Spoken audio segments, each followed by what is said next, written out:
वृद्धि व जनन सभी कोशिकाओं की ही नहीं वरन सभी सजीवों की एक विशेषता है। कोशिका सिद्धांत के अनुसार एक कोशिका का निर्माण पूर्ववर्ती कोशिका से ही होता है। इस प्रक्रिया को हम कोशिका विभाजन कहते हैं।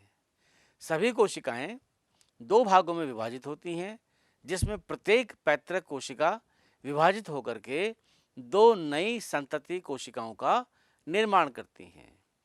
ये नवनिर्मित संतति कोशिकाएं स्वयं वृद्धि व विभाजन करती हैं। एक पैतृक कोशिका और उसकी संतति वृद्धि व विभाजन के बाद एक नई कोशिकीय जनसंख्या का निर्माण करती है। दूसरे शब्दों में, इस प्रकार की वृद्धि व विभाजन के कई चक्रों के बाद एक कोशिका से ऐसी संरचना का निर्माण होता है जिसमें कई लाख कोशिकाएं होती हैं। कोशिका विभाजन सभी जीवों के लिए एक अत्यंत महत्वपूर्ण प्रक्रिया है। एक कोशिका विभाजन के दौरान डीएनए प्रतिकृति व कोशिका वृद्धि होती है।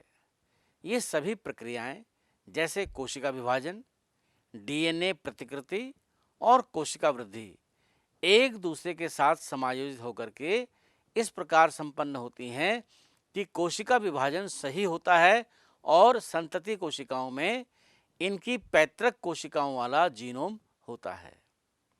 घटनाओं का यह अनुक्रम, जिसमें कोशिका अपने जीनोम का द्विगुणन व अन्य संघटकों का संश्लेषण और तत्पश्चात विभाजित होकर के दो नई संतति कोशिकाओं का निर्माण करती है, इसे ही हम कोशिका चक्र कहते हैं।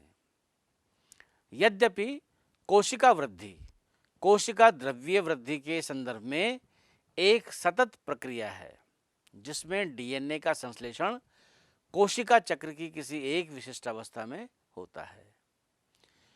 कोशिका विभाजन के दौरान प्रतिकृति गुणसूत्र अर्थात डीएनए जटिल घटनाक्रम के द्वारा संतति केंद्रकों में वितरित हो जाते हैं।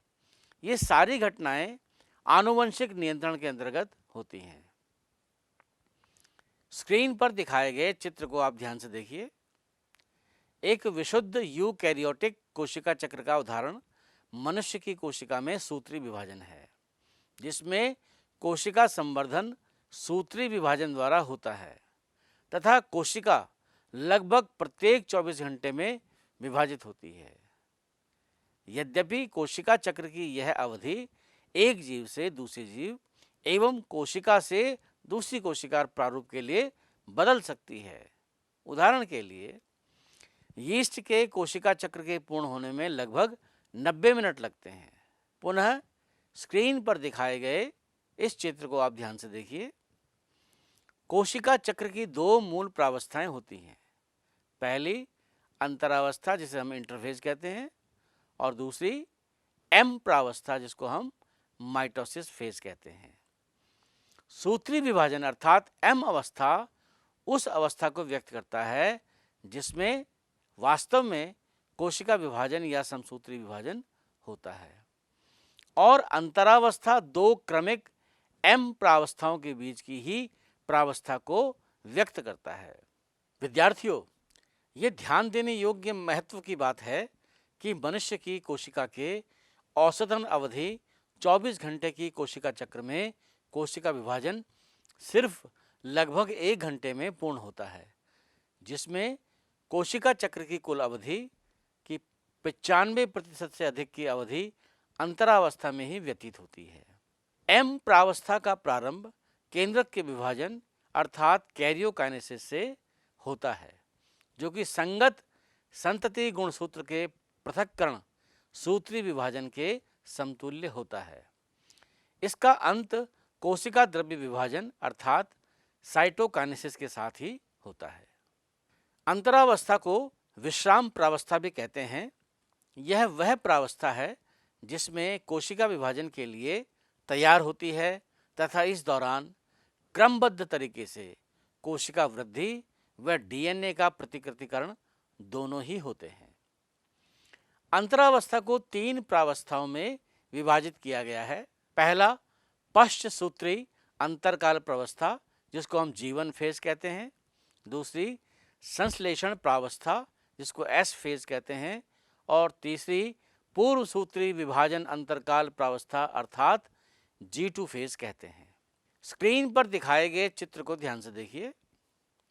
पश्च सूत्री अंतरकाल प्रावस्था अर्थात G1 फेज समसूत्री विभाजन एवं डीएनए प्रतिकृतिकरण के बीच अंतराल को प्रदर्शित करता है।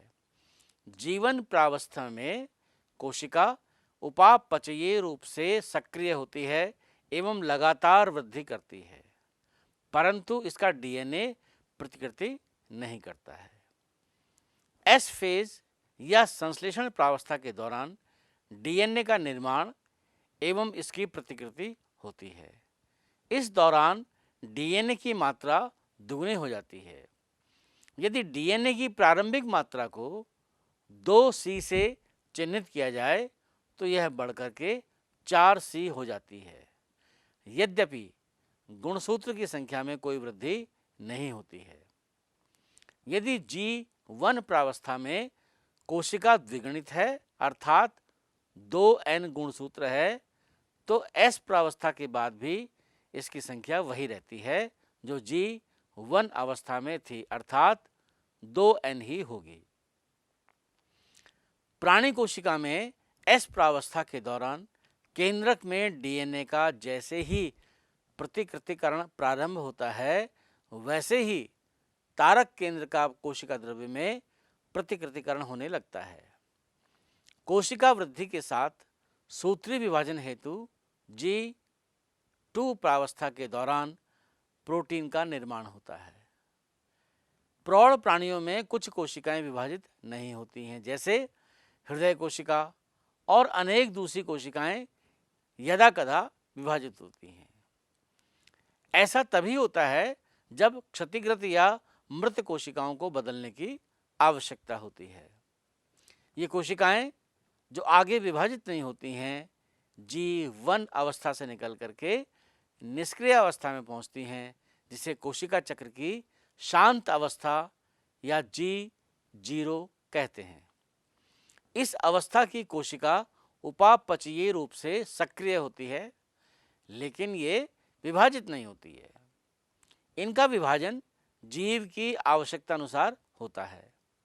प्राणियों में सूत्री विभाजन केवल द्विगुणित अर्थात डिप्लॉयड कायिक कोशिकाओं में ही दिखाई देता है। इसके विपरीत पादपों में सूत्री विभाजन अगुणित एवं द्विगुणित दोनों ही प्रकार की कोशिकाओं में दिखाई देता है। हालांकि इसमें कुछ अपवाद भी हैं, जहां हैप्लॉइड अगुणित कोशिकाएं समसूत्री विभाजन द्वारा विभाजित होती हैं। उदाहरण के लिए नर मधुमक्खियां। अब आप एक छोटा सा चिंतन मनन कीजिए।